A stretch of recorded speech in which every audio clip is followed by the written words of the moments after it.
Hi friends, ഞാൻ ഇന്ന് വളരെ എക്സൈറ്റഡ് ആയിട്ടുള്ളൊരു ദിവസമാണ്. 20 വർഷമായിട്ടുള്ള എൻ്റെ ഒരു സ്വപ്ന സാക്ഷാത്കാരമാണ് ഇന്ന് സാധിക്കുന്നത്. ഞാൻ 2004 മസ്കറ്റിൽ വന്ന കാലം മുതൽ ആഗ്രഹിക്കുന്നതാണ് സലാല വിസിറ്റ് ചെയ്യണമെന്ന്. പക്ഷേ പല പല കാരണങ്ങൾ കൊണ്ടത് മാറിപ്പോയിക്കൊണ്ടേയിരുന്നു.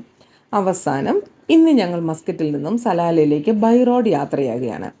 ഏകദേശം 1100 കിലോമീറ്റർ ഉണ്ട് സലാലയിലേക്ക്. ഒമാനിലെ കൊച്ചു കേരളം എന്നാണ് സലാല അറിയപ്പെടുന്നത്. വെളുപ്പിനെ 4 മണിയോടുകൂടി ഞങ്ങൾ യാത്ര തിരിച്ചു. ഏർലി മോർണിംഗ് ആയതുകൊണ്ട് തന്നെ വലിയ ട്രാഫിക് ഒന്നുമില്ലായിരുന്നു.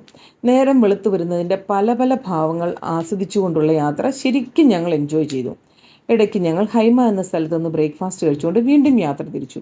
പിന്നെ അങ്ങോട്ട് മരുഭൂമിയിലൂടെയുള്ള യാത്രയായിരുന്നു. ഇടയ്ക്കിടയ്ക്ക് കടന്നു വരുന്ന ഒട്ടകങ്ങൾ, സാൻഡ് ഡ്യൂൺസ് ഒക്കെ ഒരു വേറിട്ട അനുഭവങ്ങൾ തന്നെയായിരുന്നു. അങ്ങനെ ഏകദേശം ഉച്ചയോടുകൂടി ഞങ്ങൾ സലാലയിലെത്തി.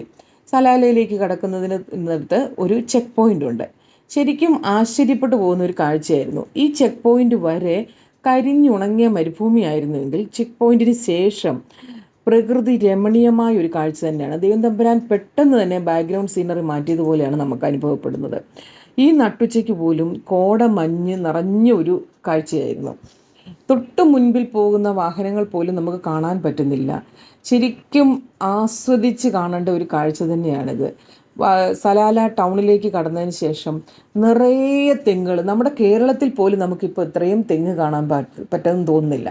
തെങ്ങ്, വാഴത്തോപ്പുകൾ, ഇങ്ങനെ നമ്മളുടെ ശരിക്കും നമുക്ക് തോന്നിപ്പോകും നമ്മൾ നമ്മുടെ കൊച്ചു കേരളത്തിൽ എത്തിയിരിക്കുകയാണെന്ന്. അതുപോലെ ചന്നം ഭിന്നം പെയ്യുന്ന മഴ പറഞ്ഞറിയിക്കാൻ പറ്റത്തില്ല. സലാലയിലെ ആ കാഴ്ച, നമ്മൾ ഈ മസ്കറ്റിലെ വലിയ ചൂടിൽ നിന്നും പെട്ടെന്ന് ഇങ്ങോട്ട് വന്നു കഴിയുമ്പം ശരിക്കും നമുക്ക് മനസ്സിന് ശരിക്കും ഭയങ്കര ഒരു സന്തോഷം തരുന്ന ഒരു അനുഭവമാണിത്. ഒരിക്കലെങ്കിലും എല്ലാവരും സലാല ഒന്ന് വിസിറ്റ് ചെയ്യണമെന്നാണ് ഞാൻ ആഗ്രഹിക്കുന്നത്.